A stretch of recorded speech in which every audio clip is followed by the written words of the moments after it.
जय माँ कामाख्या। आपका बहुत बहुत स्वागत है आपके ही इस YouTube चैनल में। मैं आपके समक्ष सुशील गुरु जी। कुंभ राशि जून माह सन 2021 कैसा रहेगा? बहुत जिज्ञासा है आप लोगों को राशिफल जानने की, और निस्संदेह हमारे चारों तरफ एक महामारी ने भी हमको आके घेरा हुआ है, और बहुत से कमेंट्स बॉक्स में भी मेरे पास मैसेज आते हैं कि गुरुजी बताएं कि यह क्या से चलेगा, क्या होगा इसका। तो निस्संदेह मैं आपको थोड़ी सी जानकारी दे देता हूँ, क्लियर कर देता हूँ, और इस माह की उन तारीखों को भी जानेंगे जिन तारीखों को हमको कार्य नहीं करना चाहिए। विघ्न बाधा आ ही जाती है, मानसिक तनाव हमको होगा ही उन तारीखों को, वो तारीखें जानेंगे, और उस उपाय को भी जानेंगे जिस उपाय को करके इस माह को हम मंगलमय बना सकते हैं। आइए पहले एक विस्तार से या संक्षेप से एक जानकारी लेते हैं। वह क्या है? इस संवत को हमारे जो राजा हैं वह मंगलदेव हैं, और मंत्री भी मंगलदेव हैं। मंगलदेव क्रूर ग्रह हैं और रक्त के कारक हैं। तो निस्संदेह इस माह कह रहा हूँ, सॉरी, इस वर्ष में महामारी, या यूँ कहेंगे कि अग्नि रूप कोई हमको इंसिडेंट देखने को मिल सकता है। राज सत्ता में परिवर्तन देखने को मिलेगा, अपवाद दिखाई देंगे, संवाद, बिना वजह के संवाद होंगे, बड़े बड़े लोगों में होंगे, अर्थात अहिंसा होगी और अराजकता फैलेगी।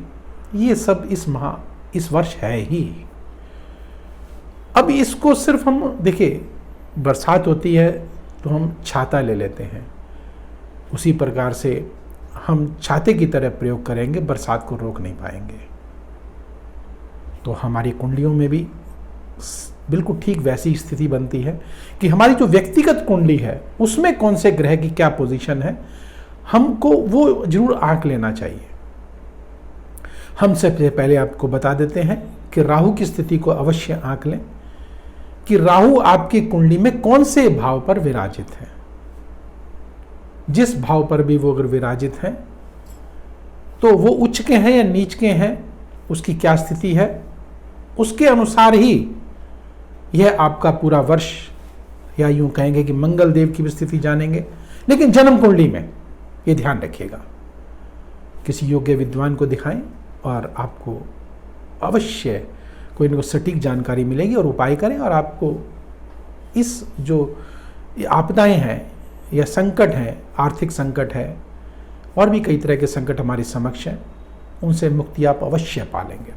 अब आर्थिक संकट की अगर बात करते हैं तो मैं आपको बता देना चाहता हूँ कि एक बार कुबेर जी भी जो है धनहीन हो गए थे, लक्ष्मी जी भी धनहीन हो गई थी, और उन्होंने किस देवी देवता की पूजा अर्चना करके कौन से ऐसे प्रयोग किए हैं जिसके पुनः वो धनवान हुई हैं, या कुबेर जी भी भंडार से पूर्ण हुए हैं, जानेंगे अगले वीडियो में। आइए अब कुंभ राशि की बात करते हैं। कुंभ राशि में अगर देखेंगे तो बृहस्पति देव लग्न में बैठे हुए हैं, लेकिन शनि देव जो है द्वादश भाव में जाके बैठ गए हैं। राहु, सूर्य और बुध की बात करेंगे तो चतुर्थ भाव पर बैठे हुए हैं। तो निश्चित तौर से मन बड़ा उच्चाट रहेगा, और स्वास्थ्य की दृष्टि से भी आपको थोड़ा सचेत अवश्य रहना चाहिए, क्योंकि शनि देव भी द्वादश भाव में जाके विराजित हैं और छठे भाव को देख रहे हैं। छठा भाव जो कि रोग का होता है, ऋण का होता है, और हमारे शत्रुओं का होता है। तो यह शत्रु रूपी कोई ऐसा विकट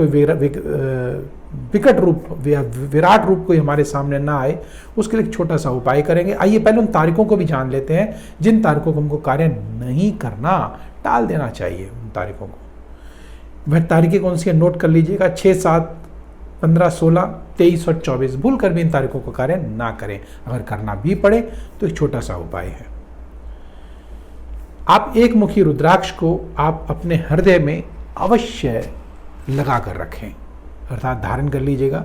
भोले शंकर का रुद्राक्ष निस्संदेह आपकी रक्षा करेगा। और एक छोटा सा जो कि आप घरेलू उपाय कर सकते हैं, मात्र एक चुटकी हल्दी जो है वह पानी के साथ सेवन करना प्रारंभ कर दीजिएगा। निश्चिततः आपको मैं वैज्ञानिक तरीके से भी आपको बता दूं, क्योंकि हमारा धर्म पूर्णतः वैज्ञानिकता के आधार पर ही है, और जितने भी ये तंत्र मंत्र होते हैं सब वैज्ञानिकता के आधार पर है। तो हल्दी हमारे अंदर जब जाती है तो ऑक्सीजन को बढ़ा देती है। तो निश्चितता हमको हल्दी अवश्य लेनी चाहिए, और आप भी लीजिए, क्योंकि जैसा आपका स्वास्थ्य खराब होने का चांस दिखाई दे रहा है तो ये इसका सेवन करें निश्चित तौर से। अगर प्रभु का भी अगर ध्यान लगाएं तो आपको लाभ अवश्य होगा। तो ये है इस माह की आपको मैंने जानकारी दी है। अगर आप चाहते हैं कि अगला वीडियो आपके पास सबसे पहले पहुंचे और रोचक और आश्चर्यजनक जानकारी आपके समक्ष आए, तो इसको लाइक करें, सब्सक्राइब करें और बेल बटन को अवश्य दबाएं, जिससे अगला वीडियो आपके पास पहुंचे और आप लाभान्वित हो सकें। अब मुझे दीजिए आज्ञा। जय माँ कामाख्या।